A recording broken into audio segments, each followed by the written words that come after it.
ನಮಸ್ತೆ ಫ್ರೆಂಡ್ಸ್, ನಾವು ಈ ವಿಡಿಯೋದಲ್ಲಿ ಪರಿಸರ ಅಧ್ಯಯನ ಅಂದರೆ ಎನ್ವೈರನ್ಮೆಂಟ್ ಆ್ಯಂಡ್ ಇಕಾಲಜಿಗೆ ಸಂಬಂಧಪಟ್ಟಿರುವಂಥ ಪ್ರಶ್ನೋತ್ತರಗಳನ್ನ ವಿಶ್ಲೇಷಣೆ ಮಾಡೋಣ. ಓಕೆ, ಸೊ ಅದರಲ್ಲಿ ಕ್ವಶನ್ಗಳು ನಮ್ಮ ಸ್ಟೇಟಿಂದ ಹಿಡಿದು ಸೆಂಟ್ರಲ್ವರೆಗೂ ಬೇರೆ ಬೇರೆ ಎಕ್ಸಾಮಲ್ಲಿ, ಬೇರೆ ಸ್ಟೇಟ್ ಎಕ್ಸಾಮ್ಗಳಲ್ಲಿ ಯಾವ ರೀತಿ ಕ್ವಶನ್ಗಳಾಗಿದೆಯಲ್ಲ ಅದಕ್ಕೆ ಎಕ್ಸ್ಪ್ಲನೇಷನ್ ಸಮೇತ ಆನ್ಸರ್ಗಳನ್ನ ನೋಡ್ತಾ ಹೋಗೋಣ. ಸೊ ಇದರಲ್ಲಿ ಈಸಿ ಕ್ವಶನು, ಮೀಡಿಯಮ್ಮು, ಡಿಫಿಕಲ್ಟು ಎಲ್ಲವೂ ಇರ್ತವೆ. ಸೊ ವಾಚ್ ಮಾಡಿ. So let start. ಫಸ್ಟ್ ಕ್ವಶನ್ಗೆ ಹೋಗೋಣ. ಫಸ್ಟ್ ಕ್ವಶನ್ ಹೀಗಿದೆ ನೋಡಿ. ಸೊ ಕ್ವಶನ್ ನೋಡಿ, ಇದರಲ್ಲಿ ಫಸ್ಟ್ ಕ್ವಶನ್ ಒಂದ್ಸರಿ ಓದಿ.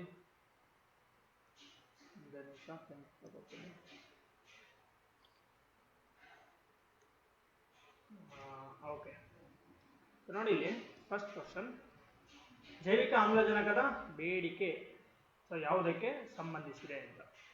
ಕಲರ್ ಬೇರೆ ಸೆಲೆಕ್ಟ್ ಮಾಡೋಣ, ಎಲ್ಲೋ. ಓಕೆ, ಸೊ ಯಾವುದಕ್ಕೆ ಸಂಬಂಧಿಸಿದೆ? BOD ಅಂದರೆ ಏನಂತ ಗೊತ್ತಿರಬೇಕು ನಿಮಗೆ. BOD ಅಂದರೆ ಬಯೋಲಾಜಿಕಲ್ ಆಕ್ಸಿಜನ್ ಡಿಮ್ಯಾಂಡ್ ಅಂತ ಕರೀತಾರೆ. ಬಯೋಲಾಜಿಕಲ್ ಆಕ್ಸಿಜನ್ ಅಥವಾ ಬಯೋಕೆಮಿಕಲ್ ಅಂತಲೂ ಕರೀಬೋದು, ಬಯೋಕೆಮಿಕಲ್ ಆಕ್ಸಿಜನ್ ಡಿಮ್ಯಾಂಡ್ ಅಂತ. ಓಕೆ, ಸೊ ಅದು ಯಾವುದಕ್ಕೆ ಸಂಬಂಧಪಟ್ಟಿದೆ ಅಂತ ಕೇಳಿದ್ದಾರೆ. ಸೊ ಆಪ್ಷನ್ ಎ, ರಕ್ತದಲ್ಲಿ ಆಮ್ಲಜನಕದ ಮಾಪನ, ಅರಣ್ಯ ಪರಿಸರದಲ್ಲಿನ ಆಮ್ಲಜನಕದ ಮಾಪನ, ಜಲ ಪರಿಸರದಲ್ಲಿನ ಮಾಲಿನ್ಯದ ಮಾಪನ, ಮತ್ತು ಎತ್ತರವಾದ ಪ್ರದೇಶಗಳಲ್ಲಿನ ಆಮ್ಲಜನಕದ ಮಾಪನ ಅಂತ. ಓಕೆ, ಸೊ ಈ ಕ್ವಶನ್ ಏನಂದ್ರೆ ನಿಮಗೆ BOD ಅಂದ್ರೆ ಏನಂತ ಗೊತ್ತಿರಬೇಕು. BOD biochemical oxygen demand, BOD ಅಂದ್ರೆ ಏನು ಅಂತ ಗೊತ್ತಿರಬೇಕು, ಅಥವಾ ಬಯೋಲಾಜಿಕಲ್ ಆಕ್ಸಿಜನ್ ಡಿಮ್ಯಾಂಡ್ ಅಂತಾನೂ ಕರೀತಾರೆ. ಸೊ ಜೈವಿಕ ಆಮ್ಲಜನಕದ ಬೇಡಿಕೆ ಅಂದ್ರೆ ನೋಡಿ, ಇಲ್ಲಿ ನೀವು ಪೊಲ್ಯೂಟೆಂಟ್ಸ್ ಓದೋ ಚಾಪ್ಟರ್ಲಿ ಓದಬೇಕಾಗುತ್ತೆ ಇದನ್ನ, ವಾಟರ್ ಪೊಲ್ಯೂಷನ್ ಪರ್ಟಿಕ್ಯುಲರ್ ಆಗಿ. ಸೊ BOD ಅಂತಂದ್ರೆ, ಈಗ ಅಲ್ಲೊಂದು ಕೆರೆ ಇದೆ, ಈ ಕೆರೆಯಲ್ಲಿ ಏನಿದೆ, ನೀರಿದೆ ಅಲ್ವಾ. ಸೊ ಈ ಕೆರೆಯಲ್ಲಿ ನೀರಿದೆ. ಸೊ ಕೆರೆಯಲ್ಲಿ ನೀರಿದೆ, ಬಟ್ ಇಲ್ಲಿ ಪಾಚಿಗಳು ಜಾಸ್ತಿ ಬೆಳ್ಕೊಂಡಿದೆ, ಎಲ್ಲ ಪಾಚಿ ಬೆಳೆದ್ಬಿಟ್ಟಿದೆ. ಆಲ್ಗಲ್ ಅಂತ ಕರೀತಾರೆ, ಆಲ್ಗೆ ಅಂತ ಕರೀತಲ್ವ, ಆಲ್ಗಲ್ ಬ್ಲೂಮ್ ಅಂತ ಕರೀತಾರೆ ಜಾಸ್ತಿ ಬೆಳೆದ್ರೆ. ಸೊ ಇಲ್ಲಿ ಪಾಚಿ ಎಲ್ಲ ಬೆಳ್ಕೊಂಡಿದೆ, ಅದೆಲ್ಲ ಒಣಗಿದ ನಂತರ ಸತ್ತ ನಂತರ ತಳ ಸೇರುತ್ತಲ್ವಾ, ಬಿದ್ದ ನಂತರ ಕೆಳಗಡೆ ಸೇರ್ಕೊಂಡು. ಸೊ ಈಗ ತ್ಯಾಜ್ಯ ಆಯ್ತಲ್ವ, ಇಲ್ಲಿ ಯಾವ ತ್ಯಾಜ್ಯ ಇದು? ಸಾವಯವ ತ್ಯಾಜ್ಯ. ನೆನ್ಪಿಟ್ಕೊಳ್ಳಿ, ಪಾಯಿಂಟ್ ತುಂಬ ಇಂಪಾರ್ಟೆಂಟು, ಸಾವಯವ ತ್ಯಾಜ್ಯ. ಸೊ ಇಲ್ಲಿ ಸಾವಯವ ತ್ಯಾಜ್ಯ ಜಾಸ್ತಿ ಆಯ್ತಲ್ವಾ, ಇದನ್ನ ವಿಘಟನೆ ಮಾಡಬೇಕು ಅಂತಂದ್ರೆ ಇಲ್ಲಿರುವಂಥ ಬ್ಯಾಕ್ಟೀರಿಯಾಗಳು ಜಾಸ್ತಿ ಕೆಲಸ ಮಾಡಬೇಕಾಗುತ್ತೆ. ಯಾಕೆಂದ್ರೆ ಜಾಸ್ತಿ ತ್ಯಾಜ್ಯ ಆಗಿದೆ. ಇವಾಗ ಜಾಸ್ತಿ ಕೆಲಸ ಮಾಡಬೇಕಂದ್ರೆ ಜಾಸ್ತಿ ಆಕ್ಸಿಜನ್ನ ಕನ್ಸ್ಯೂಮ್ ಮಾಡಬೇಕಾಗುತ್ತೆ. ಸೊ ಅವಾಗ ಆಕ್ಸಿಜನ್ ಎಲ್ಲ ಇವೇ ಬಳಸ್ಕೊಂಡ್ಬಿಡ್ತವೆ. ಈ ಬ್ಯಾಕ್ಟೀರಿಯಾಗಳೆಲ್ಲ ನೀರೊಳಗೆ ಇರುವಂತಹ DO ಅಂತ ಕರಿಬೇಕು, ನೀರೊಳಗಿರುವಂಥ ಆಕ್ಸಿಜನ್ನ ಡಿಸಾಲ್ವ್ಡ್ ಆಕ್ಸಿಜನ್ ಅಂತ ಕರಿಬೇಕು, ಅಂದರೆ ಕರಗಿದ ಆಮ್ಲಜನಕ ಅಂತ. ಇದನ್ನೆಲ್ಲ ಇವೇ ಬಳಸ್ಕೊಂಡ್ಬಿಡ್ತವೆ. ಅವಾಗ ಅವುಗಳ ಉಸಿರಾಟಕ್ಕೆ, ಪ್ರಾಣಿಯಲ್ಲಿರುವಂಥ ಜೀವಿಗಳ ಉಸಿರಾಟಕ್ಕೆ ಆಕ್ಸಿಜನ್ ಕೊರತೆ ಉಂಟಾಗುತ್ತೆ. ಇದನ್ನೇ BOD ಕ್ರೈಸಿಸ್ ಅಂತ ಕರೀತಾರೆ. ಸೊ ಅವಾಗ ಎಲ್ಲ ಜೀವಿಗಳು ಸತ್ತೋಗ್ಬಿಡ್ತವೆ. ಏನಾಗಿ DO ಡಿಸಾಲ್ವ್ಡ್ ಆಕ್ಸಿಜನ್ ಕೊರತೆ ಉಂಟಾಗಿ ಎಲ್ಲ ಜೀವಿಗಳು, ಜಲಚರಗಳು ಸತ್ತೋಗ್ಬಿಡ್ತವೆ. ಸೊ ಹಾಗಾಗಿ ಇದೊಂದು ದೊಡ್ಡ ಸಮಸ್ಯೆ ಭಾರತದಲ್ಲಿ. ಯಾಕೆ ಇದು ಸಮಸ್ಯೆ ಜಾಸ್ತಿ ಆಗ್ತಿದೆ ಅಂದರೆ, ನಾವು ಜಾಸ್ತಿ ಅಗ್ರಿಕಲ್ಚರಲ್ಲಿ ರಾಸಾಯನಿಕ ಗೊಬ್ಬರಗಳನ್ನ ಬಳಸ್ತಾ ಇದ್ದೀವಿ. ಈಗ ನಾವು ಮಾಡ್ತಾ ಇರೋ ಕೃಷಿ ಯಾವ್ದು ಹೇಳಿ? ಕೆಮಿಕಲ್ ಫಾರ್ಮಿಂಗ್ ಅಲ್ವಾ, ರಾಸಾಯನಿಕ ಕೃಷಿ. ಅದರಲ್ಲಿ ನಾವು ಯೂರಿಯಾ, DAP, NPK ಇದನ್ನೆಲ್ಲ ಜಾಸ್ತಿ ಬಳಸೋದ್ರಿಂದ ಆ ನೈಟ್ರೇಟ್ಸ್ ಎಲ್ಲ ನೀರಿಗೆ ಸೇರುತ್ತೆ. ಸೊ ಗೊಬ್ಬರ ಜಾಸ್ತಿ ಆಗಿದ್ರಿಂದ ಪಾಚಿ ಎಲ್ಲ ಬೆಳೆದ್ಬಿಡುತ್ತೆ. ಸೊ ಇದರಿಂದ BOD ಕ್ರೈಸಿಸ್ ಉಂಟಾಗುತ್ತೆ, ಜಲಚರಗಳೆಲ್ಲ ಸತ್ತೋಗ್ಬಿಡ್ತವೆ. ಸೊ ಇದೇನು ಸಂಬಂಧಪಟ್ಟಿದೆ BOD? ಸೊ ಇಲ್ಲಿ ನೋಡಿ, ಜಲ ಪರಿಸರ ವೆರಿ ಇಂಪಾರ್ಟೆಂಟ್. ಜಲ ಪರಿಸರದಲ್ಲಿನ ಮಾಲಿನ್ಯ ಮಾಪನ ಮಾಡೋದಕ್ಕೆ ಸಂಬಂಧಪಟ್ಟಿದೆ. ಮಾಲಿನ್ಯ ಅಂದರೆ ಎಲ್ಲ ರೀತಿ ಮಾಲಿನ್ಯನೂ ಬರಲ್ಲ ಇದರಲ್ಲಿ. ಇಲ್ಲಿ ಬರೋದು ಓನ್ಲಿ ಸಾವಯವ ಮಾಲಿನ್ಯ, ನೆನ್ಪಿಟ್ಕೊಳ್ಳಿ. ಆರ್ಗ್ಯಾನಿಕ್ ವೇಸ್ಟ್ಗೆ ಸಂಬಂಧಪಟ್ಟಂಗೆ ಅಷ್ಟೇ ಮಾತಾಡೋದು ಇದು. BOD COD ಅಂತ ಎರಡು ಕಾನ್ಸೆಪ್ಟ್ ಇದೆ ವಾಟರ್ ಪೊಲ್ಯೂಷನಲ್ಲಿ. BOD ಅಂದರೆ ಈಗ ನಾನು ಹೇಳಿದ್ದು. ಓಕೆ ನೋಡಿ, measures oxygen consume by microbial activity, ಅಂದರೆ ನೀರೊಳಗಿರೋ ಬ್ಯಾಕ್ಟೀರಿಯಾಗಳು ಇವೆಲ್ಲ ಕನ್ಸ್ಯೂಮ್ ಮಾಡುವಂಥ ಆಕ್ಸಿಜನ್ ಎಷ್ಟು ಪ್ರಮಾಣದಲ್ಲಿ ಬೇಕು ಅನ್ನೋದನ್ನು ಹೇಳುತ್ತೆ. ಸೊ ಇದನ್ನ ಬಯೋಲಾಜಿಕಲ್ ಡಿಕಂಪೋಸಿಷನ್ ಅಂತ ಕರೀತಾರೆ, ಜೀವಿಗಳನ್ನ ವಿಘಟನೆ ಮಾಡುತ್ತಲ್ವಾ. ಸೊ ಈ ಕಡೆ ನೋಡಿ, COD ಅಂತ ಇನ್ನೊಂದು ಕಾನ್ಸೆಪ್ಟ್ ಇದೆ, ಕೆಮಿಕಲ್ ಆಕ್ಸಿಜನ್ ಡಿಮ್ಯಾಂಡ್ ಅಂತ, ರಾಸಾಯನಿಕ ಆಮ್ಲಜನಕದ ಬೇಡಿಕೆ. ಸೊ ಇಲ್ಲಿ ಏನೇನ ಮೆಜರ್ ಮಾಡಲಾಗುತ್ತೆ? Measures oxygen required for chemical oxidation ಅಂತ. ಇಲ್ಲಿ ನೋಡಿ, ಇಲ್ಲಿ BOD-ನಲ್ಲಿ ಸಾವಯವ ತ್ಯಾಜ್ಯನ ಮಾತ್ರ ಸಂಬಂಧಪಟ್ಟಿತ್ತಲ್ವಾ. ಇಲ್ಲಿ ಸಾವಯವ ತ್ಯಾಜ್ಯದ ಜೊತೆಗೆ COD-ನಲ್ಲಿ ರಾಸಾಯನಿಕ ತ್ಯಾಜ್ಯನೂ ಸೇರ್ಕೊಳ್ಳುತ್ತೆ, ರಾಸಾಯನಿಕ ತ್ಯಾಜ್ಯ. ಸೊ ಇದೆಲ್ಲದಕ್ಕೂ ಇಲ್ಲಿ ರಾಸಾಯನಿಕ ತ್ಯಾಜ್ಯನೆಲ್ಲ ವಿಘಟನೆ ಮಾಡೋದಕ್ಕೆ ಅಂದರೆ ಇಲ್ಲಿ ಪೊಟ್ಯಾಷಿಯಂ ಡೈಕ್ರೋಮೈಟ್ ಅಂತ ಒಂದು ಕೆಮಿಕಲ್ ಯೂಸ್ ಮಾಡ್ತಾರೆ, ಪೊಟ್ಯಾಷಿಯಂ ಡೈಕ್ರೋಮೈಟ್ ಅಂತ. ಸೊ ಅದು ಅಲ್ಲಿ ಆರ್ಟಿಫಿಷಿಯಲ್ ಆಗಿ ಅದು ಉಳಿಯೋಂಗೆ ಮಾಡುತ್ತೆ. ಸೊ ಇದನ್ನ COD ಅಂತ ಕರೀತಾರೆ. ಓಕೆ, ಅಂದರೆ ನೀರಿನ ಮಾಲಿನ್ಯವನ್ನು ಸಂಪೂರ್ಣವಾಗಿ ಅಳೆಯೋದ್ರಲ್ಲಿ BOD-ಗಿಂತನೂ COD ಬೆಟರ್. ಯಾಕೆಂದರೆ ಇದು ಜೈವಿಕ ಮತ್ತು ಅಜೈವಿಕ ಎರಡು ತ್ಯಾಜ್ಯಗಳನ್ನು ಮಾಪನ ಮಾಡುತ್ತೆ. ಆದರೆ BOD-ನಲ್ಲಿ ಕೇವಲ ಜೈವಿಕ ತ್ಯಾಜ್ಯ ಅಥವಾ ಸಾವಯವ ತ್ಯಾಜ್ಯವನ್ನು ಮಾತ್ರ ಮಾಪನ ಮಾಡುತ್ತೆ. ಸೊ ಆನ್ಸರ್ ಯಾವುದಿಲ್ಲಿ? ಸಿ, ಜಲಪರಿಸರದಲ್ಲಿನ ಮಾಲಿನ್ಯದ ಮಾಪನ. BOD ಪರ್ಟಿಕ್ಯುಲರ್ ಆಗಿ ಸಾವಯವ ತ್ಯಾಜ್ಯದ ಮಾಪನ ಮಾಡುತ್ತೆ. ನೆಕ್ಸ್ಟ್ ಕ್ವಶನ್ ನೋಡಿ, ನೆಕ್ಸ್ಟ್ ಕ್ವಶನ್, ಗರಿಯಲ್ ಅಂದರೆ ಅಂತ ಗೊತ್ತಿರಬೇಕು ನಿಮಗೆ. ಗರಿಯಲ್ಗಳನ್ನು ತಮ್ಮ ನೈಸರ್ಗಿಕ ಆವಾಸಸ್ಥಾನ ಅಂದರೆ ನ್ಯಾಚುರಲ್ ಹ್ಯಾಬಿಟೆಟ್, ತಮ್ಮ ನೈಸರ್ಗಿಕ ಆವಾಸಸ್ಥಾನಗಳಲ್ಲಿ ನೋಡಲು ಬೆಸ್ಟ್ ಪ್ಲೇಸ್ ಯಾವುದು ಅಂತ ಕೇಳಿದ್ದಾರೆ. ಉತ್ತಮವಾದ ಸ್ಥಳ ಯಾವುದು ಅಂತ. ಗರಿಯಲ್ ಅಂದರೆ ಮೊಸಳೆ ರೀತಿಯ ಪ್ರಾಣಿ, ಮೊಸಳೆಗಳಲ್ಲಿ 3 ರೀತಿ ಇದೆ. ಕ್ರೊಕೊಡೈಲ್ 3 ರೀತಿ.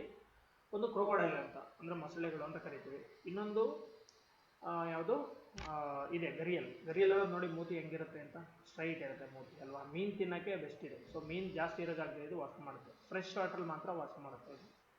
ಸೊ ಒಂದು ಕ್ರೊಕೊಡೈಲು, ಇನ್ನೊಂದು ಅಲಿಗೇಟರ್, ಇನ್ನೊಂದು ಗರಿಯಲ್ ಅಂತ 3 ರೀತಿ ಬರುತ್ತೆ. ಸೊ ಇಲ್ಲಿ ಗರಿಯಲ್ಗಳು ಬೆಸ್ಟ್ ಪ್ಲೇಸ್ ಯಾವುದು ನೋಡೋಕ್ಕೆ ಅಂತಂದರೆ ಇಲ್ಲಿ ನೋಡೋಣ. ಬೈತರ್ಕನಿಕಾ ಮ್ಯಾಂಗ್ರೋವ್ ಅಂದರೆ ಏನರ್ಥ, ಕರಾವಳಿ ಬೆಳೆಯೋ ಸಸ್ಯವರ್ಗ ಅಲ್ವಾ. ಇಲ್ಲಿ ಉಪ್ಪುನೀರು ಮಿಕ್ಸ್ ಆಗ್ತಿರುತ್ತೆ. ಸೊ ಇದು ಫ್ರೆಶ್ ವಾಟರ್ ಮಾತ್ರ ವಾಸ ಮಾಡೋದು, ನೆನ್ಪಿಟ್ಕೊಂಡು. ಫ್ರೆಶ್ ವಾಟರ್ ಅಂದರೆ ಸಿಹಿ ನೀರಲ್ಲಿ ಮಾತ್ರ ವಾಸ ಮಾಡುತ್ತೆ ಇದು. ಸೊ ಹಾಗಾಗಿ ಇಲ್ಲಿ ಉಪ್ಪುನೀರು ಇರೋದ್ರಿಂದ, ಸಮುದ್ರ ಇರೋದ್ರಿಂದ ಇಲ್ಲಿ ಬರಲ್ಲ. ಸೊ ಹಾಗಾಗಿ ರಾಂಗ್. ಚಂಬಲ್ ನದಿ ಆಮೇಲೆ ನೋಡೋಣ. 3ನೇ ನೋಡಿ ಪುಲಿಕಾಟ್ ಸರೋವರ. ಸೊ ಇದರಲ್ಲೂ ಬರಲ್ಲ. ಇನ್ನೊಂದು ದೀಪ್ ಅವ್ರ ಬಿಲ್ ಇದೆ, ಅಸ್ಸಾಮಲ್ಲಿ ಬರುತ್ತೆ. ಪುಲಿಕಾಟು ಎಲ್ಲಿ ಬರುತ್ತೆ, ಆಂಧ್ರದಲ್ಲಿ ಬರುತ್ತೆ. Chambal river very important. Chambal sanctuary ಅಂತಲೇ ಇದೆ, ಗರಿಯಲ್ ಚಂಬಲ್ ಸ್ಯಾಂಕ್ಚುರಿ ಅಂತಲೇ ಇದೆ. ಚಂಬಲ್ಗಳನ್ನ ರಕ್ಷಣೆ ಮಾಡೋಕ್ಕೆ ಅಂತಲೇ ಇದನ್ನು ಡಿಕ್ಲೇರ್ ಮಾಡಿದ್ದಾರೆ. ಬೆಸ್ಟ್ ಪ್ಲೇಸ್ ಇದರಲ್ಲಿ, ಬೆಸ್ಟ್ ಪ್ಲೇಸ್ ಅಂತಂದರೆ ಚಂಬಲ್ ನದಿ ಆಗಿರುತ್ತೆ. ಮ್ಯಾಂಗ್ರೋವ್ದಲ್ಲಂತೂ ಬರೋದೆಲ್ಲ ಬಿಡಿ, ಉಪ್ಪು ನೀರು ಇರುತ್ತೆ. ಅದು ಮೀನುಗಳು ಜಾಸ್ತಿ ಇರಬೇಕು. ಇದು ನೋಡಿ, ಇದು ಮೂತಿ ಈ ಥರ ಇದೆ. ಮೀನುಗಳನ್ನ ಹಿಡ್ಕೊಂಡು ತಿನ್ಬೇಕು. ತುಂಬ ದೊಡ್ಡ ಕ್ರಾಣಿಗಳನ್ನ ಹಿಡಿಯಲ್ಲ, ಬರೀ ಮೀನು ಹಿಡ್ಕೊಂಡು ತಿನ್ನೋದು ಅಷ್ಟೇ ಇದರ ಕೆಲಸ. ಸೊ ಇದನ್ನು ಗರಿಯಲ್ ಅಂತ ಕರೀತಾರೆ, ಗರಿಯಲ್ ಅಂತ. ಇದು IUCN ರೆಡ್ ಲಿಸ್ಟಲ್ಲಿ ಕ್ರಿಟಿಕಲಿ ಎಂಡೇಂಜರ್ಡ್ ಲಿಸ್ಟಲ್ಲಿದೆ. ಕ್ರಿಟಿಕಲಿ ಎಂಡೇಂಜರ್ಡ್ ಅಂತ ಕರೀತಾರೆ. CR, ತೀವ್ರ ಅಳಿವಿನಂಚಿನಲ್ಲಿರುವ ಪ್ರಭೇದ ಅಂತ. Okay, next question.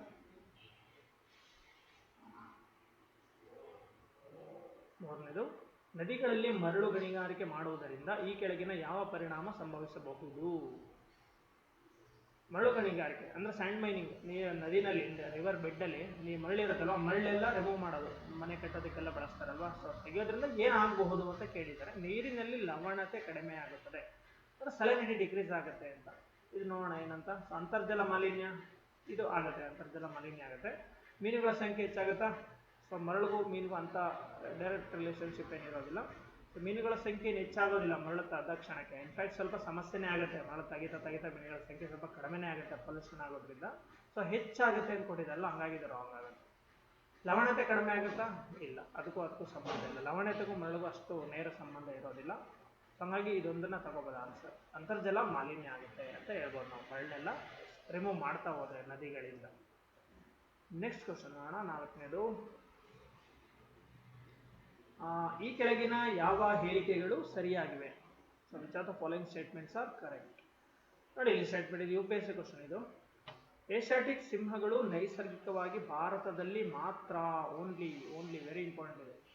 ಈ ವರ್ಡು ಟ್ರ್ಯಾಪಿಂಗ್ ವರ್ಡ್ ಇದೆ, ಇದಿದ್ರೆ ನೀವು ಕೇರ್ಫುಲ್ ಆಗಿಬಿಡ್ಬೇಕು. ಏಷ್ಯಾಟಿಕ್ ಸಿಂಹಗಳು, ಏಷ್ಯಾಟಿಕ್ ಲಯನ್ಸ್ ಕೇಳಿದ್ರಲ್ಲ, ಏಷ್ಯಾಟಿಕ್ ಸಿಂಹಗಳು ನೈಸರ್ಗಿಕವಾಗಿ ಭಾರತದಲ್ಲಿ ಮಾತ್ರ ಕಂಡು ಬರುತ್ತವೆ ಅಂತ. ಸೊ ಇದು ಕರೆಕ್ಟ್ ಸ್ಟೇಟ್ಮೆಂಟ್. ಯಾಕೆಂದ್ರೆ ಇದು ನ್ಯಾಚುರಲ್ ಆಗಿ ಇಂಡಿಯಾ ಬಿಟ್ಟರೆ ಬೇರೆ ಎಲ್ಲೂ ಸಿಗಲ್ಲ, ನೆನಪಿಟ್ಕೊಳ್ಳಿ. ಗುಜರಾತ್ನ ಗಿರ್ ನ್ಯಾಷನಲ್ ಪಾರ್ಕ್ ಬಿಟ್ಟರೆ, ಅದ್ರ ಸುತ್ತಮುತ್ತ ಭಾಗಗಳನ್ನ ಬಿಟ್ಟರೆ ಇಂಡಿಯಾದಲ್ಲಿ ಬೇರೆ ಎಲ್ಲೂ ಸಿಗಲ್ಲ. ನ್ಯಾಚುರಲ್ ಆಗಿ ಝೂನಲ್ಲಿ ಇಟ್ಟಿದ್ದಾರೆ. ಝೂ ನ್ಯಾಚುರಲ್ ಅಲ್ಲ, ಅದು ಆರ್ಟಿಫಿಷಿಯಲ್ ಆಗುತ್ತೆ. ನ್ಯಾಚುರಲ್ ಆಗಿರೋದು ಅದೊಂದು ಕಡೆ ಮಾತ್ರ. 2ನೇದು, 2 ಡುಬ್ಬದ ಒಂಟೆಗಳು. ಅಂದರೆ ಇಲ್ಲಿದೆ ನೋಡಿ, ಇದನ್ನ ಬ್ಯಾಕ್ಟ್ರಿಯನ್ ಕ್ಯಾಮಲ್ ಅಂತ ಕರೀತಾರೆ. ಬ್ಯಾಕ್ಟ್ರಿಯನ್ ಕ್ಯಾಮಲ್ ಅಂತ 2 ಡುಬ್ಬ ಇದೆ. ನಾರ್ಮಲ್ ಒಂಟೆಗಳಿಗೆ, ಅರೇಬಿಯನ್ ಒಂಟೆಗಳಿಗೆ ಒಂದು ಮಾತ್ರ ಇರ್ತದಲ್ಲ ಒಬ್ಬಿನ ಮೇಲೆ, ಕೂತ್ಕೊಳ್ಳೋಕ್ಕಾಗಲ್ಲ ಅದರ ಮೇಲೆ. ಬಟ್ ಇದು ಕೋಲ್ಡ್ ಡೆಸರ್ಟಲ್ಲಿ ಕಂಡುಬರುವಂಥ ಒಂಟೆ, ಇದನ್ನು ಬ್ಯಾಕ್ಟ್ರಿಯನ್ ಒಂಟೆಗಳು ಅಂತ ಕರೀತಾರೆ. ಓಕೆ, 2 ಡುಬ್ಬ ಅಂತಲೂ ಕರೀತಾರೆ. 2 ಡುಬ್ಬದ ಒಂಟೆಗಳು ನೈಸರ್ಗಿಕವಾಗಿ ಭಾರತದಲ್ಲಿ ಮಾತ್ರ ಕಂಡು ಬರುತ್ತವೆ ಅಂತ. ಸೊ ಬ್ಯಾಕ್ಟ್ರಿಯನ್ ಕ್ಯಾಮಲ್ ಅಂತಂದರೆ ಬರೀ ಇಂಡಿಯಾದಲ್ಲಿ ಮಾತ್ರ ಅಲ್ಲ, ಇವು ಹಿಮಾಲಯ ಭಾಗದಲ್ಲಿ ಕಂಡು ಬರ್ತವೆ. ಹಿಮಾಲಯ ಯಾವ ದೇಶದಲ್ಲಿದೆಯೋ ಆ ಕಡೆ ಎಲ್ಲ ಕಂಡು ಬರ್ತವೆ. ಸೊ ಚೈನಾದಲ್ಲಿ, ಈ ಕಡೆ ಅಫ್ಘಾನಿಸ್ತಾನ, ಪಾಕಿಸ್ತಾನ ಅದೆಲ್ಲ ಕಂಡು ಬರ್ತವೆ. ಇಂಡಿಯಾ ಮಾತ್ರ ಅಲ್ಲ ನೋಡಿ, ಮಾತ್ರ ಅನ್ನೋ ವರ್ಡ್ ಡೇಂಜರ್. ಇದು ಓನ್ಲಿ ಅನ್ನೋ ವರ್ಡ್ ಇದೆ ಅಂತಂದರೆ ಅದು 99% ಆಲ್ಮೋಸ್ಟ್ ನೆಗೆಟಿವ್ ಸ್ಟೇಟ್ಮೆಂಟ್ ಅಂತ ಅರ್ಥ. ಅಂದರೆ ರಾಂಗ್ ಆಗೋ ಚಾನ್ಸಸ್ ಜಾಸ್ತಿ ಅಂತ. ಇಲ್ಲಿ ರೈಟ್ ಇದೆ, ಬಟ್ ಇಲ್ಲಿ ರಾಂಗು. ಓಕೆ, ನೋಡಿ ನೆನ್ಪಿಟ್ಕೊಳ್ಳಿ, ಓನ್ಲಿ ಅನ್ನೋ ವರ್ಡ್ ಇದೆ ಅಂದರೆ ಅದು ಆಲ್ಮೋಸ್ಟ್ 90% ರಾಂಗ್ ಇದೆ ಅಂತ ಅರ್ಥ. ಇದು ಇಂಡಿಯಾದ ಬಿಟ್ಟು ಬೇರೆ ಕಡೆನೂ ಬರ್ತವೆ. ಸೊ ಒನ್ ರೈನೋ ಬಗ್ಗೆ ಕೊಟ್ಟಿದ್ದಾನೆ. ಏಕಕೊಂಬಿನ ಗಿಂಡಮೃಗಗಳು ನೈಸರ್ಗಿಕವಾಗಿ ಭಾರತದಲ್ಲಿ ಮಾತ್ರ ಕಂಡು ಬರುತ್ತವೆ ಅಂತ. ನೋಡಿದೆ ಏಕಶೃಂಗಿ. ಒಟ್ಟು 5 ರೀತಿ ರೈನೋಸರ್ಗಳಿದೆ. ಬ್ಲಾಕು, ವೈಟು, ಸುಮಾತ್ರನ್ನು, ಈ ಥರ ಎಲ್ಲ ಇಂಡಿಯನ್, ಈ ಥರ ಬೇರೆ ಬೇರೆ ಎಲ್ಲ ಇದೆ. ಸೊ ಇಂಡಿಯಾದಲ್ಲಿ ಕಂಡು ಬರೋದು ಇಂಡಿಯನ್ ರೈನೋಸರ್ ಅಂತ. ಇದು ಭಾರತದಲ್ಲಿ ಮಾತ್ರ ಕಂಡು ಬರುತ್ತೆ ಅಂತ ಕೊಟ್ಟಿದ್ದಾರೆ. ಇದು ಭಾರತದಲ್ಲಿ ಮಾತ್ರ ಅಲ್ಲ, ಇದು ನೇಪಾಳದಲ್ಲೂ ಕಂಡು ಬರುತ್ತೆ. ಓಕೆ, ಸೊ ಭೂತಾನಲ್ಲೂ ಕಂಡು ಬರ್ತದೆ. ಹಂಗಾಗಿ ಈ ಸ್ಟೇಟ್ಮೆಂಟ್ ರಾಂಗ್. ಇಲ್ಲಿ ಆನ್ಸರ್ ಯಾವುದು? One only. So next question ಬರೋಣ. 5ನೇದು, ಈ ಕೆಳಗಿನ ಯಾವ ಹೇಳಿಕೆಗಳು ಸರಿಯಾಗಿವೆ? ಓಕೆ, ಪಾಸಿಟಿವ್ ಸ್ಟೇಟ್ಮೆಂಟ್ ಸರಿಯಾಗಿರೋದನ್ನ ಕೇಳಿದೆ. ಕೆಳಗಿನ ಯಾವ ಹೇಳಿಕೆಗಳು ಸರಿಯಾಗಿವೆ? ಪಾಸಿಟಿವ್. ಆಮೆಗಳ ಕೆಲವು ಪ್ರಭೇದಗಳು ಸಸ್ಯಾಹಾರಿಗಳಾಗಿವೆ. ಕರೆಕ್ಟಾಗಿ ಅರ್ಥ ಮಾಡ್ಕೊಳ್ಳಿ. ಆಮೆಗಳಲ್ಲಿ ಬೇಕಾದಷ್ಟು ಪ್ರಭೇದಗಳಿದೆ, ಅದರಲ್ಲಿ ಕೆಲವು ಸಮ್ ಸ್ಪೀಸೀಸ್ ಆಫ್ ಟಾರ್ಟಾಯ್ಸ್ ಏನಾಗಿದೆ? ಹರ್ಬಿವೋರ್ಸ್ ಆಗಿದೆ ಅಂತ, ಸಸ್ಯಾಹಾರಿಗಳಾಗಿದೆ ಅಂತ. ನೋಡಿ, ಎಲ್ಲವೂ ಸಸ್ಯಾಹಾರಿ ಅಂತ ಕೊಟ್ಟಿದ್ದಾರೆ, ರಾಂಗ್ ಆಗೋದು. ಮಾಂಸಾಹಾರಿ ಆಮೆಗಳು ಸಹ ಇದಾವೆ, ಸಸ್ಯಾಹಾರಿ ಆಮೆಗಳು ಸಹ ಇದೆ, ಮಿಶ್ರಾಹಾರಿನೂ ಇದೆ, ಓಮ್ನಿವೋರ್ಸ್ ಕೂಡ ಕಂಡುಬರ್ತವೆ. ಇದು ಕರೆಕ್ಟ್ ಸ್ಟೇಟ್ಮೆಂಟ್. ಕೆಲವು, ಅದು ಎಷ್ಟಾದರೂ ಆಗಿರಲಿ, ಆಮೆಗಳಲ್ಲಿ ಕೆಲವು ಪ್ರಭೇದಗಳು ಸಸ್ಯಾಹಾರಿಗಳಾಗಿವೆ. ಸೊ ಇದು ಕರೆಕ್ಟ್ ಸ್ಟೇಟ್ಮೆಂಟ್. ಎಲ್ಲವೂ ಒಂದೇ ರಾಂಗ್ ಆಗೋದಷ್ಟೇ, ಕೆಲವು ಒಂದೇ ಸರಿಯಾಗುತ್ತೆ. ಮೀನುಗಳ ಕೆಲವು ಪ್ರಭೇದಗಳು ಸಸ್ಯಾಹಾರಿಗಳಾಗಿವೆ. ನೋಡಿ, ಕೆಲವೊಂದು ಮೀನು ಮಾಂಸಾಹಾರಿನೂ ಇದೆ, ಕೆಲವೊಂದು ಸಸ್ಯಾಹಾರಿನೂ ಇದೆ. ಸೊ ಕೆಲವು ಮೀನುಗಳು ಸಸ್ಯಾಹಾರಿಗಳಾಗಿದೆ, ಜನರಲ್ ಸ್ಟೇಟ್ಮೆಂಟ್ ಕರೆಕ್ಟ್ ಇದೆ. ಸಮುದ್ರ ಸಸ್ತನಿಗಳ ಕೆಲವು ಪ್ರಭೇದಗಳು ಸಸ್ಯಾಹಾರಿಗಳಾಗಿವೆ. ಅಂದ್ರೆ ಸಮುದ್ರದಲ್ಲಿ ಕಂಡುಬರುವಂಥ ಮ್ಯಾಮಲ್ಸ್, ಅದರಲ್ಲಿ ಕೆಲವು ಮಾತ್ರ ಸಸ್ಯಾಹಾರಿಗಳಾಗಿದೆ ಅಂತ. ಅದರ ಅರ್ಥ ಏನು? ಇನ್ನು ಉಳಿದಿರುವಂಥವು ಮಾಂಸಾಹಾರಿ ಆಗಿರ್ತವೆ ಅಂತ. ಸೊ ಇದು ಕೂಡ ರೈಟ್ ಸ್ಟೇಟ್ಮೆಂಟ್. ಎಕ್ಸಾಂಪಲ್ ಡುಗಾಂಗ್ ಅಂತ ಬರುತ್ತಲ್ವಾ? ಸೊ ಡುಗಾಂಗ್ ಕೇಳಿದ್ರ? ಡುಗಾಂಗ್ ಇದನ್ನ ಸಮುದ್ರ ಹಸು ಅಂತ ಕರೀತಾರೆ, ಸೀ ಕೌ ಅಂತಾನೂ ಕರೀತಾರೆ. ಇದು ಕೂಡ ಒಂದು ಹರ್ಬಿವೋರಸ್ ಮ್ಯಾಮಲ್ ಇದು, ಅಂದ್ರೆ ಸಸ್ಯಾಹಾರಿ ಸಸ್ತನಿ ಈ ಥರದಾಗ ಇರ್ತವೆ. ಹಾಗಾಗಿ ಇದು ಕೂಡ ರೈಟ್. ಹಾವುಗಳ ಕೆಲವು ಪ್ರಭೇದಗಳು ಸಸ್ಯಾಹಾರಿಗಳಾಗಿವೆ. ಇದು ಬಹಳ ಕೇರ್ಫುಲ್ ಆಗಿರ್ಬೇಕು. ಹಾವುಗಳು ಆಕ್ಚುಲಿ, ಈ ಸ್ನೇಕ್ಸ್ ಏನಿದೆಯಲ್ಲ, ಪ್ರೈಮರಿಲಿ ಅವುಗಳ ಡೈಜೆಸ್ಟಿವ್ ಸಿಸ್ಟಮ್ ಇದೆಯಲ್ಲ, ಇದು ನಮ್ಮ ಥರ ಸಸ್ಯಾಹಾರಿಗಳನ್ನ ತಿಂದು ಅದನ್ನ ಅರಗಿಸ್ಕೊಳ್ಳೋಕ್ಕೆ, ಲಾಂಗ್ ಟರ್ಮಲ್ಲಿ ಅರಗಿಸ್ಕೊಳ್ಳೋವಂಥ ಬಾಡಿ ಆರ್ಗನ್ ಡೆವಲಪ್ ಆಗಿಲ್ಲ. ಅದು ಏನಕ್ಕೆ ಮಾಂಸಾಹಾರಿ ತಿನ್ನೋದಕ್ಕೇ ಡೆವಲಪ್ ಆಗಿರೋದು ಅದ್ರ ಬಾಡಿ. ಓಕೆ, ಇಲಿಗಳು, ಲಿಸರ್ಡ್ಗಳು, ಮೊಟ್ಟೆ, ಈ ಥರ ದೊಡ್ಡ ದೊಡ್ಡ ಪ್ರಾಣಿಗಳು, ಈ ಥರ ಬಾಡಿ ಇರೋದೇ ಮಾಂಸಾಹಾರಕ್ಕೋಸ್ಕರ. ಕಾರ್ನಿವೋರ್ಸ್ ಆಗಿರ್ತವೆ ಅವುಗಳು. Primarily they are carnivores. ಹಂಗಾಗಿ ಇದೊಂದು ಸ್ಟೇಟ್ಮೆಂಟ್ ರಾಂಗ್ ಆಗಿದೆ. ಓಕೆ, ಅವು ಆಲ್ಮೋಸ್ಟ್ ಎಲ್ಲವೂ ಮಾಂಸಾಹಾರಿಗಳಾಗಿರ್ತವೆ. ಸೊ ಹಾಗೆ ಮೊದಲ 3 ಸ್ಟೇಟ್ಮೆಂಟ್ಗಳು ರೈಟ್ ಇದ್ದಾವೆ. ಸೊ ಇಲ್ಲಿ ಆಪ್ಷನ್ ಯಾವ್ದು ನೋಡೋ? 1, 2, 3 ರೈಟ್ ಇದೆ ಅಲ್ವಾ? 1, 2, 3 ಎಲ್ಲಿದೆ? 1, 3 ಮಾತ್ರ ಇದೆ. ಓಕೆ, ಆಪ್ಷನ್ ಇಲ್ಲ ಇಲ್ಲಿ. ಸೊ 3 ತಗೊಳ್ಳಿ. 1, 2, 3 ರೈಟ್ ಇರುತ್ತೆ. ನೆಕ್ಸ್ಟ್ ಕ್ವಶನ್ಗೆ ಹೋಗೋಣ. ನೆಕ್ಸ್ಟ್ ಒನ್ ಇದು ನೋಡಿ, 6ನೇ ಕ್ವಶನು. ಭಾರತದ ಮರುಭೂಮಿ ರಾಷ್ಟ್ರೀಯ ಉದ್ಯಾನಕ್ಕೆ ಸಂಬಂಧಿಸಿದಂತೆ ಈ ಕೆಳಗಿನ ಯಾವ ಹೇಳಿಕೆಗಳು ಸರಿಯಾಗಿವೆ? ಸೊ ನಿಮ್ಗೆ ಗೊತ್ತಿದೆಯಾ? ಡೆಸರ್ಟ್ ನ್ಯಾಷನಲ್ ಪಾರ್ಕ್ ಅಂತ ಒಂದಿದೆ ಭಾರತದಲ್ಲಿ, ಮರುಭೂಮಿ ರಾಷ್ಟ್ರೀಯ ಉದ್ಯಾನ ಅಂತ ಒಂದಿದೆ. ಮರುಭೂಮಿ ಕೂಡ ರಾಷ್ಟ್ರೀಯ ಉದ್ಯಾನನೇ. ರಾಷ್ಟ್ರೀಯ ಉದ್ಯಾನ ಅಂದ್ರೆ ಏನು? ಕಾಡು ಇರಬೇಕು, ನಿತ್ಯ ಅರಣ್ಯ ಇರಬೇಕು, ಪ್ರಾಣಿಗಳಿರಬೇಕು, ಆ ಥರ ಫೀಲ್ ಮಾಡಬೇಡಿ. ಅರಣ್ಯ ಇರಲೇಬೇಕಂತ ಏನಿಲ್ಲ. ಸಮುದ್ರನೂ ಕೂಡ ನ್ಯಾಷನಲ್ ಪಾರ್ಕ್ ಆಗಿ ಡಿಕ್ಲೇರ್ ಮಾಡ್ಬೋದು. ಮರೈನ್ ನ್ಯಾಷನಲ್ ಪಾರ್ಕ್ ಅಂತ ಕರೀತಾರೆ ಅವನ್ನ. Example gulf of Kutch, gulf of Mannar, ಇವೆಲ್ಲ ಮರೈನ್ ನ್ಯಾಷನಲ್ ಪಾರ್ಕ್ಗಳು. ಸಮುದ್ರನೂ ಡಿಕ್ಲೇರ್ ಮಾಡ್ಬೋದು, ಫಾರೆಸ್ಟನ್ನು ಡಿಕ್ಲೇರ್ ಮಾಡ್ಬೋದು, ಬೆಟ್ಟವನ್ನು ಡಿಕ್ಲೇರ್ ಮಾಡ್ಬೋದು, ಮರುಭೂಮಿಯನ್ನು ಡಿಕ್ಲೇರ್ ಮಾಡ್ಬೋದು, ಕೋಲ್ಡ್ ಡೆಸರ್ಟನ್ನು ಡಿಕ್ಲೇರ್ ಮಾಡ್ಬೋದು. ಓಕೆ, ಅಂದರೆ ಮಂಜುಗಡ್ಡೆ ಇರುವಂಥ ಪ್ರದೇಶ ಕೂಡ. ಅಲ್ಲೂ ಕೂಡ ವಿಶಿಷ್ಟವಾದ ಸಸ್ಯವರ್ಗ, ಪ್ರಾಣಿವರ್ಗ ಎಲ್ಲ ಇರುತ್ತಲ್ವಾ? ಸೊ ಹಾಗಾಗಿ ಅದನ್ನು ಕನ್ಸಿಡರ್ ಮಾಡ್ತಾರೆ. ಸೊ ಮರುಭೂಮಿ ಕೂಡ ಒಂದು ರಾಷ್ಟ್ರೀಯ ಉದ್ಯಾನನೇ. ಭಾರತದಲ್ಲಿ ರಾಜಸ್ಥಾನದಲ್ಲಿ ಕಂಡು ಬರುತ್ತಲ್ವ ಮರುಭೂಮಿ, ಥಾರ್ ಮರುಭೂಮಿ. ಈ ಥಾರ್ ಮರುಭೂಮಿಲಿ ಕೆಲವೊಂದು ಪ್ರದೇಶವನ್ನು ಕೂಡ ನ್ಯಾಷನಲ್ ಪಾರ್ಕ್ ಅಂತ ಡಿಕ್ಲೇರ್ ಮಾಡಿದ್ದಾರೆ. ಅದರ ಬಗ್ಗೆ ಕ್ವಶನ್ ಕೇಳಿದ್ದಾರೆ, ಏನು ನೋಡೋಣ. ಇದು 2 ಜಿಲ್ಲೆಗಳಲ್ಲಿ ಹರಡಿಕೊಂಡಿದೆ. ಇಟ್ಸ್ ಸ್ಪ್ರೆಡ್ ಓವರ್ 2 ಡಿಸ್ಟ್ರಿಕ್ಟ್ಸ್ ಅಂತ. ಓಕೆ, ಇದು ರೈಟ್ ಸ್ಟೇಟ್ಮೆಂಟ್. ಇದು ತುಂಬ ಸ್ಪೆಸಿಫಿಕ್, ಗೊತ್ತಿದ್ರೆ ಮಾತ್ರ ಆನ್ಸರ್ ಮಾಡೋಕ್ಕಾಗತ್ತಿಲ್ಲ ಅಂದ್ರೆ ಆಗಲ್ಲ. ಇದು right statement. Most difficult statement ಕೂಡ ಆಕ್ಚುಲಿ ಇದು. ಉದ್ಯಾನವನದೊಳಗೆ ಯಾವುದೇ ಮಾನವ ವಸತಿಗಳಿಲ್ಲ, ವೆರಿ ಸ್ಪೆಸಿಫಿಕ್. ಯಾವುದೇ ಹ್ಯೂಮನ್ ಸೆಟಲ್ಮೆಂಟ್ ಇಲ್ಲ ಅಂತ ಹೇಳ್ತಿದ್ದಾರೆ. ಹೌದಾ? ನೋಡಿ, ಯೂಸಲಿ ಈ ರಾಷ್ಟ್ರೀಯ ಉದ್ಯಾನಗಳನ್ನ ವನ್ಯಜೀವಿ ಸಂರಕ್ಷಣಾ ಕಾಯ್ದೆ ಅಂಡರಲ್ಲಿ ಡಿಕ್ಲೇರ್ ಮಾಡಲಾಗುತ್ತೆ. ವನ್ಯಜೀವಿ ಸಂರಕ್ಷಣಾ ಕಾಯ್ದೆ, ಈ ಕಾಯ್ದೆ ಅಂಡರಲ್ಲಿ ಇವನ್ನ ಡಿಕ್ಲೇರ್ ಮಾಡಿದೆ. ಈ ಕಾಯ್ದೆ ಯಾವಾಗ ಬಂತು ಹೇಳಿ? ಕಾನೂನು 1977ರಲ್ಲಿ ಬಂತು. ಸ್ಟಾಕ್ಹೋಮ್ ಸಮ್ಮೇಳನದ ಪರಿಣಾಮದಿಂದಾಗಿ ಇದು ಭಾರತದಲ್ಲಿ ಜಾರಿಗೆ ಬಂತು. ಈ ವನ್ಯಜೀವಿ ಸಂರಕ್ಷಣಾ ಕಾಯ್ದೆ ಅಂಡರಲ್ಲಿ ರಾಷ್ಟ್ರೀಯ ಉದ್ಯಾನಗಳನ್ನ ಡಿಕ್ಲೇರ್ ಮಾಡಲಾಗುತ್ತೆ. ಆ ಆಕ್ಟಲ್ಲಿ ಎಲ್ಲೂ ಅವಕಾಶ ಕೊಟ್ಟಿಲ್ಲ ಹ್ಯೂಮನ್ ಸೆಟಲ್ಮೆಂಟ್ಸ್ ಇರಬೇಕು, ನ್ಯಾಷನಲ್ ಪಾರ್ಕ್ ಒಳಗಡೆ ಇರಬಹುದು ಅಂತ ಹೇಳಿಲ್ಲ ಎಲ್ಲೂ. ಓಕೆ, ಅಂದರೆ ಯಾವುದೇ ಮನುಷ್ಯರು ಇದ್ರೂ ಅವ್ರನ್ನ ಅಲ್ಲಿಂದ ಆಚೆ ಕಳಿಸ್ಬಿಡ್ಬೇಕು ಅಂತ ಅದರ ಅರ್ಥ.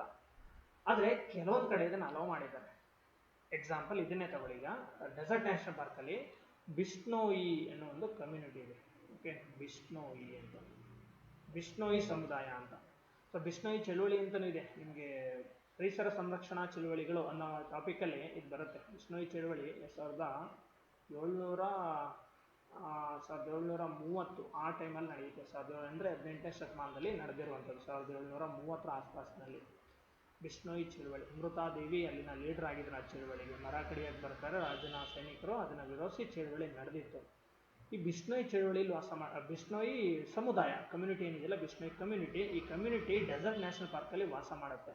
ಯಾಕೆ ಇವ್ರನ್ನ ಅಲೋ ಮಾಡಿದ್ದಾರೆ ಅಂದರೆ ಇವರು ಪರಿಸರ ಸ್ನೇಹಿಯಾಗಿ ಬದುಕ್ತಾರೆ. ಅಂದರೆ ಅಲ್ಲಿರುವಂಥ ಮರಗಳಾಗಿರಲಿ ಕಾಡಲ್ಲಿ, ಮತ್ತೆ ಅಲ್ಲಿರುವಂಥ ಪ್ರಾಣಿಗಳಾಗಿರಲಿ, ಓಕೆ. ಸೊ ಇವು ಅವ್ರಿಗೆ ದೇವರಿದ್ದಂತೆ, ಅವರು ಕಡಿಯೋದಿಲ್ಲ, ಪೂಜೆ ಮಾಡ್ತಾರೆ, ಇನ್ಫ್ಯಾಕ್ಟ್ ಅದನ್ನು ಸಂರಕ್ಷಣೆ ಮಾಡ್ತಾರೆ. ಅದಕ್ಕೋಸ್ಕರ ಇವ್ರನ್ನ ಇರೋದಕ್ಕೆ ಅಲೋ ಮಾಡಿದ್ದಾರೆ. ಸೊ ಪರ್ಟಿಕ್ಯುಲರ್ ಆಗಿ ಇವರು, ನೀವು ಕೃಷ್ಣ ಮೃಗ ಅಂತ ಕೇಳಿರ್ಬೋದು, ಬ್ಲಾಕ್ ಬಕ್ ಅಂತ ಕರೀತಾರೆ ಅದನ್ನು, ಕೃಷ್ಣ ಮೃಗ, ಬ್ಲಾಕ್ ಬಕ್ಸ್. ಸೊ ಇವು ಇಲ್ಲಿ ಹೆಚ್ಚಾಗಿ ಕಂಡು ಬರ್ತವೆ. ಮತ್ತು ಇವುಗಳನ್ನ ಸಂರಕ್ಷಣೆ ಮಾಡೋದ್ರಲ್ಲಿ ತುಂಬ ಫೇಮಸ್. ಇವರು ಸ್ವಂತ ಮಕ್ಕಳ ರೀತಿ ತಮ್ಮ ಎದೆ ಹಾಲನ್ನೇ ಈ ಮರಿಗಳಿಗೆ, ಕೃಷ್ಣ ಮೃಗದ ಮರಿಗಳಿಗೆ ಕುಡಿಸಿ ಬೆಳೆಸ್ತಾರೆ. ಅಷ್ಟು ಅವಿನಾಭಾವ ಸಂಬಂಧ. ಈ ಬಿಷ್ಣೋಯಿ ಕಮ್ಯುನಿಟಿ ಇಲ್ಲಿ ವಾಸ ಮಾಡುತ್ತೆ, ಇಲ್ಲಿ ಡೆಸರ್ಟ್ ನ್ಯಾಷನಲ್ ಪಾರ್ಕಲ್ಲಿ. ಸೊ ಹಂಗಾಗಿ ಇದು ರಾಂಗ್ ಸ್ಟೇಟ್ಮೆಂಟ್ ಆಗುತ್ತೆ. ನೆಕ್ಸ್ಟ್ ನೋಡಿ, ಇದು ಗ್ರೇಟ್ ಇಂಡಿಯನ್ ಬಸ್ಟರ್ಡ್ಗಳಿಗೆ ನೈಸರ್ಗಿಕ ಆವಾಸ ಸ್ಥಾನವಾಗಿದೆ. ಹಿಂಗೆ ಗ್ರೇಟ್ ಇಂಡಿಯನ್ ಬಸ್ಟರ್ಡ್ ಅಂದರೆ ಅಂತ ಗೊತ್ತಿರಬೇಕು. ಇದೊಂದು ಪಕ್ಷಿ. ಇನ್ಫ್ಯಾಕ್ಟ್ ಇದು heaviest flying bird in India. ಭಾರತದಲ್ಲಿ ಹಾರೋ ಪಕ್ಷಿಗಳಲ್ಲೇ ತುಂಬ ದೊಡ್ಡ ಸೈಜಲ್ಲಿ ಬರುವಂಥ ಒಂದು ಪಕ್ಷಿ ಆಗಿರುತ್ತೆ, ಓಕೆ. ಇದು ರಾಜಸ್ಥಾನದ ಸ್ಟೇಟ್ ಬರ್ಡ್ ಕೂಡ ಹೌದು. ಇದು ಇಲ್ಲಿ ಕಂಡು ಬರುತ್ತೆ ಅಂತ ಕೊಟ್ಟಿದ್ದಾರೆ, ನೈಸರ್ಗಿಕವಾಗಿ ಕಂಡು ಬರುತ್ತೆ ಅಂತ. ಕರೆಕ್ಟ್, ನ್ಯಾಚುರಲ್ ಆಗಿ ಇಲ್ಲೇ ಕಂಡು ಬರುತ್ತೆ. ಯಾಕೆಂದರೆ ನೋಡಿ, ಇದು IUCN ಸ್ಟೇಟಸ್ ಏನು ಗೊತ್ತಾಯಿತು? IUCN international union for conservation of nature ಅಂತ. ಇದರ ಸ್ಟೇಟಸ್ ಏನಂದ್ರೆ ಇದು ಕ್ರಿಟಿಕಲಿ ಎಂಡೇಂಜರ್ಡ್ ಲಿಸ್ಟಲ್ಲಿದೆ, ಅಂದರೆ ತೀವ್ರ ಅಳಿವಿನಂಚಿನಲ್ಲಿರುವ ಪ್ರಭೇದ ಆಗಿದೆ. ಸೊ ಇದು ರಾಜಸ್ಥಾನದ ರಾಜ್ಯ ಪಕ್ಷಿ ಕೂಡ ಹೌದು. ಇವುಗಳ ಸಂಖ್ಯೆ 100ಕ್ಕಿಂತ ಕಡಿಮೆ ಇದೆ ನೋಡಿ, ಇಡೀ ಇಂಡಿಯಾದಲ್ಲಿ 100ಕ್ಕಿಂತ ಕಡಿಮೆ ಇದೆ. ಸೊ ರಾಜಸ್ಥಾನದಲ್ಲಿ ಸ್ವಲ್ಪ ಪರವಾಗಿಲ್ಲ, ಒಂದು 50-60 ಸಿಗ್ಬೋದು. ಅದು ಬಿಟ್ಟರೆ ಗುಜರಾತಲ್ಲಿ ಸ್ವಲ್ಪ ಇದ್ದಾವೆ, ಉತ್ತರ ಕರ್ನಾಟಕದಲ್ಲಿ ಅವಾಗ ಸ್ವಲ್ಪ ಕಂಡು ಬರ್ತವೆ, ಮಹಾರಾಷ್ಟ್ರದ ವಿದರ್ಭ ರೀಜನ್ನು, ಸ್ವಲ್ಪ ಆಂಧ್ರ ಈ ಕಡೆ ಡ್ರೈ ಏರಿಯಾ ನೋಡಿ, ನೆನ್ಪಿಟ್ಕೊಳ್ಳೋದು ಡ್ರೈ ಏರಿಯಾದಲ್ಲಿ ಮಾತ್ರ ವಾಸ ಮಾಡೋದು. ಒಣ ಪ್ರದೇಶದಲ್ಲಿ, ಮಳೆ ಹುಯ್ಯೋ ಕಡೆ ಇದು ಇರೋದಿಲ್ಲ, ಓಕೆ. Critically endangered ಲಿಸ್ಟಲ್ಲಿದೆ. ಇಂಡಿಯಾದಲ್ಲಿ ಟೋಟಲ್ ನಂಬರ್ 100ಕ್ಕಿಂತ ಕಡಿಮೆ ಇದೆ ಅಂತ ಅರ್ಥ ಮಾಡ್ಕೊಳ್ಳಿ, ಓಕೆ. ಸೊ ಇದು ಕರೆಕ್ಟ್ ಸ್ಟೇಟ್ಮೆಂಟು. ಗ್ರೇಟ್ ಇಂಡಿಯನ್ ಬಸ್ಟರ್ಡ್ಗಳಿಗೆ ನೈಸರ್ಗಿಕ ಆವಾಸ ಸ್ಥಾನವಾಗಿದೆ, ಡೆಸರ್ಟಲ್ಲೇ ಕಂಡುಬರೋದು. ನೆಕ್ಸ್ಟ್ ಕ್ವಶನ್ನು, ಇದು ದೇಶದ 2ನೇ ಅತಿ ದೊಡ್ಡ ರಾಷ್ಟ್ರೀಯ ಉದ್ಯಾನವಾಗಿದೆ. ಸೊ ನಿಮಗೆ ಇಂಡಿಯಾದಲ್ಲಿ ಒಟ್ಟು ನ್ಯಾಷನಲ್ ಪಾರ್ಕ್ಗಳಲ್ಲಿ 107 ನ್ಯಾಷನಲ್ ಪಾರ್ಕ್ ಇದೆ. ಅದರಲ್ಲಿ ಯಾವುದು ದೊಡ್ಡದು, ಯಾವುದು ಸೆಕೆಂಡು, ಚಿಕ್ಕದು ಯಾವುದು ಅಂತ ಗೊತ್ತಿರಬೇಕು. ಸೊ ಲಾರ್ಜೆಸ್ಟ್ ನ್ಯಾಷನಲ್ ಪಾರ್ಕ್ ಅಂತ ನೋಡಿದ್ರೆ, ಲಾರ್ಜೆಸ್ಟ್ ನ್ಯಾಷನಲ್ ಪಾರ್ಕ್ ಅಂದರೆ ಹೆಮಿಸ್ ಅಂತ. ಹೆಮಿಸ್ ಎಲ್ಲಿದೆ ಹೇಳಿದ್ದು? ಹೆಮಿಸ್ ಲಡಾಖಲ್ಲಿ ಇರೋದು. ಇಂಡಿಯಾದಲ್ಲಿ ಲಾರ್ಜೆಸ್ಟ್ ನ್ಯಾಷನಲ್ ಪಾರ್ಕ್, ಸುಮಾರು 3000 ಸ್ಕ್ವೇರ್ ಕಿಲೋಮೀಟರ್ಸ್ ಬರುತ್ತೆ. ಸೆಕೆಂಡ್ ಲಾರ್ಜೆಸ್ಟ್ ಯಾವುದು ಅಂತಂದರೆ ಇದೇನೆ, ಏನು ಡೆಸರ್ಟ್ ನ್ಯಾಷನಲ್ ಪಾರ್ಕ್ ಇದೆಯಲ್ಲ, ಮರುಭೂಮಿ ರಾಷ್ಟ್ರೀಯ ಉದ್ಯಾನ. ಸೊ ಇದೇನೆ 2ನೇ ಅತಿ ದೊಡ್ಡ ರಾಷ್ಟ್ರೀಯ ಉದ್ಯಾನ ಇಂಡಿಯಾದಲ್ಲಿ, ಓಕೆ. ಸೊ ಹಾಗಾಗಿ ಇದು ರೈಟ್. ಸ್ಮಾಲೆಸ್ಟ್ ಯಾವುದು ಅಂತಂದರೆ ದೇಶದ ಅತಿ ಚಿಕ್ಕ ರಾಷ್ಟ್ರೀಯ ಉದ್ಯಾನ ಇದು ಸೌತ್ ಬಟನ್ ನ್ಯಾಷನಲ್ ಪಾರ್ಕ್. ಎಲ್ಲಿದೆ ಹೇಳಿದ್ದು? ಅಂಡಮಾನ್ ಆ್ಯಂಡ್ ನಿಕೋಬಾರ್. ಇದು ಅತಿ ಚಿಕ್ಕದು ಬರುತ್ತೆ. ಅತಿ ದೊಡ್ಡದು ಹೆಮಿಸ್ಸು. ಈ ಮರುಭೂಮಿ ರಾಷ್ಟ್ರೀಯ ಉದ್ಯಾನ 2ನೇ ಅತಿ ದೊಡ್ಡ ರಾಷ್ಟ್ರೀಯ ಉದ್ಯಾನ ಆಗಿರುತ್ತೆ. ಹಾಗಾಗಿ ಇದು ರೈಟ್ ಇದೆ, ಈ ಸ್ಟೇಟ್ಮೆಂಟ್ ರೈಟ್ ಇದೆ. ಇಲ್ಲಿ ಯಾವ್ದು ತಪ್ಪಿದೆ? ಉದ್ಯಾನದೊಳಗೆ ಮಾನವ ವಸತಿ ಇಲ್ಲ. 2ನೇದೊಂದು ರಾಂಗ್ ಇದೆ, ಮಿಕ್ದವು ರೈಟ್ ಇದೆ. ಸೊ 1, 3, 4 ಬರಬೇಕಲ್ವಾ? ಸೊ 1, 3, 4 ಎಲ್ಲಿದೆ? ಇಲ್ಲಿದೆ. ಇದು ರೈಟ್ ಆನ್ಸರ್. ನೆಕ್ಸ್ಟ್ ಕ್ವಶನ್ಗೆ ಹೋಗೋಣ. ನೆಕ್ಸ್ಟ್ ಕ್ವಶನ್ ನೋಡಿ, 7ನೇದು, ಈ ಕೆಳಗಿನ ಯಾವುದು ಅತಿ ದೊಡ್ಡ ಹುಲಿ ಮೀಸಲು ತಾಣವಾಗಿದೆ? ಸೊ ಲಾರ್ಜೆಸ್ಟ್ ಟೈಗರ್ ರಿಸರ್ವ್ ಯಾವುದು ಅಂತ ಕೇಳಿದ್ದಾರೆ ಇಲ್ಲಿ. ಲಾರ್ಜೆಸ್ಟ್ ಟೈಗರ್ ರಿಸರ್ವ್, ಅತಿ ದೊಡ್ಡ ಹುಲಿ ಮೀಸಲು ತಾಣ. ಸೊ ಟೈಗರ್ ರಿಸರ್ವ್ಗಳನ್ನ ಅದು ಕ್ವಶನ್ಗೆ ಹೋಗೋಕ್ಕೂ ಮುಂಚೆ ಯಾವ ಕಾಯ್ದೆಯಡಿ ಡಿಕ್ಲೇರ್ ಮಾಡ್ತಾರೆ ಅಂತಂದರೆ, same wild life protection act 1972 ವನ್ಯಜೀವಿ ಸಂರಕ್ಷಣಾ ಕಾಯ್ದೆಯಡಿ ಟೈಗರ್ ರಿಸರ್ವ್ಗಳನ್ನ ಡಿಕ್ಲೇರ್ ಮಾಡ್ತಾರೆ. ಯಾರು ಡಿಕ್ಲೇರ್ ಮಾಡೋದು? By States. ನೆನ್ಪಿಟ್ಕೊಳ್ಳಿ, ರಾಜ್ಯ ಸರ್ಕಾರಗಳು ಹುಲಿ ಮೀಸಲು ತಾಣಗಳನ್ನ ಡಿಕ್ಲೇರ್ ಮಾಡ್ತಾರೆ, ಓಕೆ. ನೆಕ್ಸ್ಟ್ ಒನ್, ಈ ಕ್ವಶನ್ ಬನ್ನಿ ಇವಾಗ. ಈ ಕೆಳಗಿನ ಯಾವುದು ಅತಿ ದೊಡ್ಡ ಹುಲಿ ಮೀಸಲು ತಾಣ? ಸೊ ಜಿಮ್ ಕಾರ್ಬೆಟ್ ಎಲ್ಲಿದೆ ಹೇಳಿ? UK, ಉತ್ತರಾಖಂಡ್ ರಾಜ್ಯದಲ್ಲಿ ಕಂಡುಬರುತ್ತೆ. ಇದು ಇನ್ಫ್ಯಾಕ್ಟ್ ದೇಶದ ಅತಿ ದೊಡ್ಡ ಮೊದಲ ರಾಷ್ಟ್ರೀಯ ಉದ್ಯಾನ ಕೂಡ ಹೌದು. 1937 ಡಿಕ್ಲೇರ್ ಮಾಡಿದ್ರು ಇದನ್ನು, ಓಕೆ. ಸೊ ಇದು ದೊಡ್ಡದಲ್ಲ, ಅತಿ ದೊಡ್ಡದಲ್ಲ. ರಣತಂಬೋರ್ ಇದೆಲ್ಲಿ ಬರುತ್ತೆ? ರಾಜಸ್ಥಾನ್. ಇದು ಅತಿ ದೊಡ್ಡದಲ್ಲ.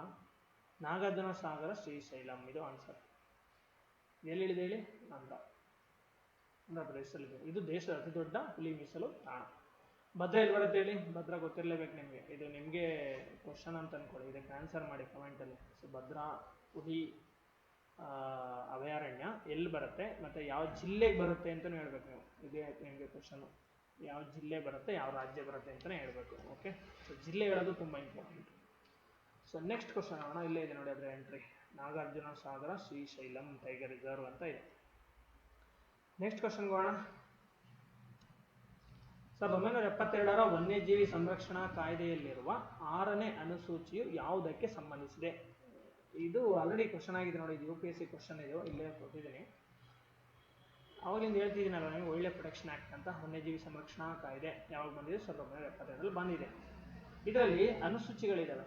ಒರಿಜಿನಲ್ ಆ್ಯಕ್ಟಲ್ಲಿ 6 ಅನುಸೂಚಿಗಳಿದ್ವು, 6 ಅನುಸೂಚಿಗಳಿದ್ವು. ಬಟ್ ಇವಾಗ ಅಮೆಂಡ್ಮೆಂಟ್ ಮಾಡಿದ್ದಾರೆ. ಇದನ್ನು ಏನಂತ ಮಾಡಿದ್ದಾರೆ? Wild life protection amendment bill ಅಂತ ಕರೀತಾರೆ. ಇನ್ನು ಬಿಲ್ ಸ್ಟೇಜಲ್ಲಿ ಇದೆ, ಆ್ಯಕ್ಟ್ ಆಗಿಲ್ಲ. 2021 ಐ ಥಿಂಕ್ 2021 ವನ್ಯಜೀವಿ ಸಂರಕ್ಷಣಾ ತಿದ್ದುಪಡಿ ಮಸೂದೆ ಅಂತ ಕರೀತಾರೆ. ಇದರಲ್ಲಿ ಏನು ಮಾಡಿದ್ದಾರೆ ಅಂದರೆ, ಒರಿಜಿನಲ್ ಆ್ಯಕ್ಟ್ 72ನಲ್ಲಿ ಬಂದಿದ್ದಾಗ ಇದೆಲ್ಲ 6 ಅನುಸೂಚಿಗಳಿದ್ವು. ಓಕೆನಾ? ಈಗ ಇವುಗಳ ಸಂಖ್ಯೆಯನ್ನು 4 ಮಾಡಿಬಿಟ್ಟಿದ್ದಾರೆ. ಸೊ ಚೇಂಜ್ ಮಾಡಿದ್ದಾರೆ, ಕೆಲವೊಂದು ತಿದ್ದುಪಡಿಗಳನ್ನ ಮಾಡಿದ್ದಾರೆ. ಬಟ್ ಇನ್ನೂ ಜಾರಿಗೆ ಬಂದಿಲ್ಲ ಅದು. ಇಲ್ಲಿ ಕೇಳಿರೋದೇನು, ಹಳೆ ಒರಿಜಿನಲ್ ಆ್ಯಕ್ಟಲ್ಲಿರೋ 6ನೇ ಅನುಸೂಚಿ ಏನು ಹೇಳುತ್ತೆ ಅಂತ. 6 ಟೋಟಲ್ 6 ಅನುಸೂಚಿ ಇದೆ. ಅದರಲ್ಲಿ 1, 2, 3, 4, 5, 6 ಅಂತ. 6ನೇದು ಯಾವುದಕ್ಕೆ ಸಂಬಂಧಪಟ್ಟಿದೆ ಅನ್ನೋದು ಕ್ವಶನ್ ಇಲ್ಲಿ. ಸೊ ಅದ್ರಲ್ಲಿ ನೋಡಿ ಆಪ್ಷನ್ ಇಲ್ಲಿ, ಈ ಕ್ವಶನ್ ನೋಡ್ಬಿಡಿ ಒಂದ್ಸರಿ, ಆಲ್ರೆಡಿ UPSC ಕೇಳಿರೋ ಕ್ವಶನ್ ಇದು. ಸೊ ಏನು 6ನೇ ಅನುಸೂಚಿಯಲ್ಲಿ ಇದೆ ಅಂತಂದರೆ ಅದು ಏನು ಅರ್ಥ ಅಂತ, ಏನನ್ನ ಹೇಳುತ್ತೆ ಅಂತ ಕೇಳಿದ್ದಾರೆ ಇಲ್ಲಿ. Okay, if a particular plant species is placed under schedule 6 of the wild life protection act 1972, what is the implication ಅಂತ. ಸೊ ಏನಿದಕ್ಕೆ ಆನ್ಸರು? ಇದಕ್ಕೆ ಆನ್ಸರ್ ಇಲ್ಲಿ ಟಿಕ್ ಮಾಡಿರೋ ಆನ್ಸರ್ ಅಲ್ಲ, ಇಲ್ಲಿ ಬಿಗ್ ಟಿಕ್ ಮಾಡಿದ್ದಾರೆ. Such a plant cannot be cultivated under any circumstances. Any ಅನ್ನೋದು trapping word ನೆನ್ಪಿಟ್ಕೊಳ್ಳಿ. ಎನಿ ಅನ್ನೋ ವರ್ಡು ಆಲ್ಮೋಸ್ಟ್ ರಾಂಗ್ ಇರುತ್ತೆ, ನೆಗೆಟಿವ್ ವರ್ಡ್ ಇದು. ಹಾಗೆ ಇಲ್ಲಿ ಆನ್ಸರ್ ಮಾಡಿರೋದು ರಾಂಗ್ ಇದೆ. ಆ್ಯಕ್ಚುಲಿ ಆನ್ಸರ್ ಇದು answer a licence is required to cultivate that plant ಅಂತ. ಅಂದರೆ ಇಲ್ಲಿ ನೋಡಿ, ಇಲ್ಲೂ ಆನ್ಸರ್ ಇದು ಬರುತ್ತೆ. ನಾಗರಿಕರು ಬೆಳೆಯಲು ನಿಷೇಧಿಸಲಾಗಿರುವ ಸಸ್ಯ ಪ್ರಭೇದಗಳು. ಅಂದರೆ ಇಲ್ಲಿ ಇದನ್ನು ಜನರು ಬೆಳೆಯಂತಿಲ್ಲ, ಯಾಕೆಂದ್ರೆ ಇವು ಮಾದಕ ವಸ್ತುಗಳಾಗಿರ್ತವೆ. ಇದನ್ನು ಬೆಳೆಯೋಂತಿಲ್ಲ ಅಂತ. ಯಾರು ಬೆಳಿಬೋದು? ಬೆಳೆಯೋಂಗೆ ಇಲ್ವಾ? ಇಲ್ಲಿ ನೋಡಿ, ಇಲ್ಲಿ ಟಿಕ್ ಮಾಡಿರೋ ಆನ್ಸರ್ ಆಗಿದೆ. ಎನಿ ಯಾವುದೇ ಸಂದರ್ಭದಲ್ಲೂ ಬೆಳಿಬಾರ್ದು ಅಂತ. ಸೊ ಯಾವುದೇ ಸಂದರ್ಭದಲ್ಲ ಇದನ್ನು ಬೆಳೀತಾರೆ, ಲೈಸೆನ್ಸ್ ತಗೊಂಡಿರೋರು ಮಾತ್ರ ಬೆಳೀತಾರೆ. ಯಾಕೆ ಬೆಳೀತಾರೆ ಅಂದರೆ ಇದನ್ನು ಔಷಧಗಳ ತಯಾರಿಕೆಗೆ ಬಳಸಲಾಗುತ್ತೆ. ಔಷಧ ಮೆಡಿಸಿನ್ ಡೆವಲಪ್ ಮಾಡೋಕ್ಕೆ ಈ ಬೆಳೆಗಳು, ಮಾದಕ ವಸ್ತುಗಳಿರೋ ಬೆಳೆಗಳು ಬೇಕಾಗುತ್ತೆ. ಸರ್ಕಾರನೇ ಕೆಲವರು ಮಾತ್ರ ಲೈಸೆನ್ಸ್ನ ಕೊಟ್ಟು ಇದನ್ನು ಬೆಳೆಸ್ಕೊಂಡು ತಾನೇ ಎಲ್ಲನೂ ತೊಗೊಂಡು ಮೆಡಿಸಿನ್ಗೆ ಬಳಸ್ಕೊಳ್ಳುತ್ತೆ. ಸೊ ಹಾಗಾಗಿ ಲೈಸೆನ್ಸ್ ರಿಕ್ವೈರ್ ಆಗಿರುತ್ತೆ ಇದು ಬೆಳೆಯೋಕ್ಕೆ, ಆ ಥರನೂ ಹೇಳ್ಬೋದು. ಅಥವಾ ನಾಗರಿಕರು ಸಾಮಾನ್ಯವಾಗಿ ಬೆಳೆಯಲು ನಿಷೇಧಿಸಲಾಗಿರುವ ಸಸ್ಯ ಪ್ರಭೇದಗಳಾಗಿರ್ತವೆ, ಈ ಥರನಾದರೂ ಹೇಳ್ಬೋದು ಇದನ್ನು. ಓಕೆ, ನೆಕ್ಸ್ಟ್ ಕ್ವಶನ್ ನೋಡೋಣ.